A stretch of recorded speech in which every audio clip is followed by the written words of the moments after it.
ऋषिकेश,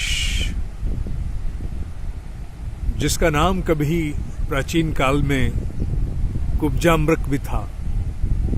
कुब्जे संत ने वृक्ष के नीचे तप किया और नारायण ने उनको दर्शन दिए। समय बदला, उसके उपरांत इसका नाम ऋषिकेश हो गया। ऋषिक और ईश, इन दो शब्दों का ये समन्वय वैसे भी देखने में, यहां बैठ के देखें, सामने रामझूला के दर्शन हैं, परमार्थ और साथ साथ गीता भवन, बीच में मां गंगा का अविरल प्रवाह सनातन देव संस्कृति को सींचता हुआ और भुजाएं फैलाए जैसे केश फैले होते हैं हिमालय। यहां से हिमालय द्वार जो लगभग हरिद्वार से आरंभ हो जाता है, यहां अपने एक प्रखर स्वरूप को प्राप्त होता है। दोनों तरफ वृक्ष से लदे पहाड़, मां गंगा, ये एक बहुत सुंदर संयोग, एक युग्म है जहां मां गंगा आकर के अपने शांत स्वरूप को प्राप्त करती है। हिमालय और गंगा दोनों के एक साथ दर्शन यहीं उपलब्ध हो पाते हैं। अन्य स्थानों पर एक साथ दर्शन, इस प्रकार का विहंगम दृश्य, इस प्रकार का जागृत सूक्ष्म वातावरण प्राय महानगरों के निकट कम उपलब्ध होता है। गंगा जी के घाट पर बैठ करके अंतर मौन में उतरना, बिना किसी उद्देश्य के अपने आप को वहां के जागृत वातावरण को सौंप देना, अपने आप को उपलब्ध कराना बहुत बड़ी एक साधना है। अभी ब्रह्म मुहूर्त पर एक रिकॉर्डिंग करते समय एक व्यक्ति आके सुनने लगे, साधारण से पैंट शर्ट और एक झोला लटकाए। रिकॉर्डिंग के उपरांत आके परिचय दिया, एक न्यूरोसर्जन बैंगलोर से, और देखने पर लगता था जैसे अति सामान्य कोई व्यक्ति आ गया है, अकेला।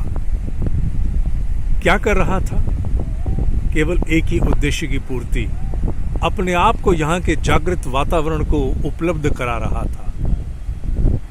ऋषि की चेतना जो यहाँ के कण कण में ओतप्रोत है, तीर्थ की चेतना को आत्मसात कर रहा था। तीर्थ बोलता है, स्पंदित करता है, हमारे भीतर प्रवाहित होना चाहता है, पर हमारा अपना मस्तिष्क बहुत से शोरगुल का अभ्यस्त यहां भी उस शोरगुल को, खरीदारी को और ना जाने किन किन कार्यों में उलझना चाहता है। तीर्थ रीता रह जाता है, अछूता रह जाता है। यहाँ के जागृत तीर्थ को, यहाँ की तीर्थ की चेतना को आत्मसात करने के लिए अपने आप को उपलब्ध कराना होगा। अपने आप को तीर्थ की चेतना को उपलब्ध कराना श्रेष्ठतम स्तर की सोची समझी मूर्खता है। वो मूर्खता जो बहुत सोच समझ के की जाती है, उससे या तो विध्वंस और या बहुत बड़े सृजन होते हैं, और ये बहुत बड़े सृजन की श्रेणी में आता है।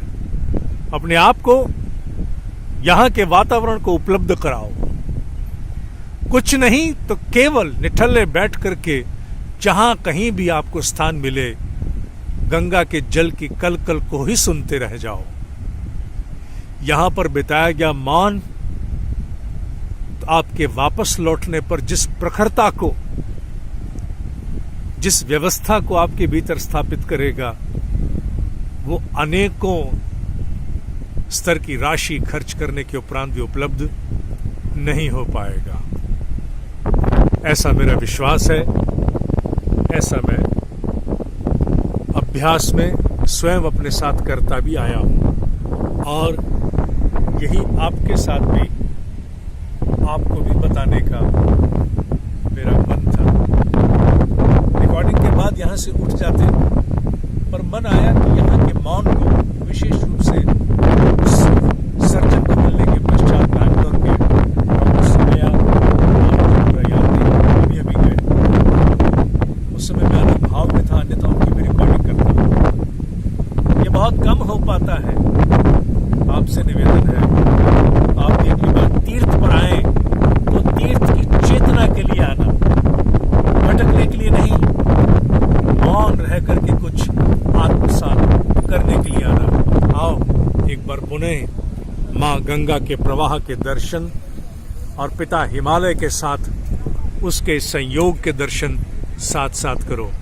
बिल्कुल सामने परमार्थ है और उसी के साथ लगा हुआ वानप्रस्थ आश्रम, जहां प्रत्येक वर्ष पिछले 19 वर्षों से 5 दिन के लिए हम लोग अनुभूति प्रवास 2.5 घंटे की नित्य प्रति ध्यान साधनाओं में, विकसित ध्यान साधनाओं में उतरते हैं। ये है ऋषिकेश। कैमरामैन अशोक के साथ मैं सृजन अभियान के अंतर्गत दिनेश कुमार।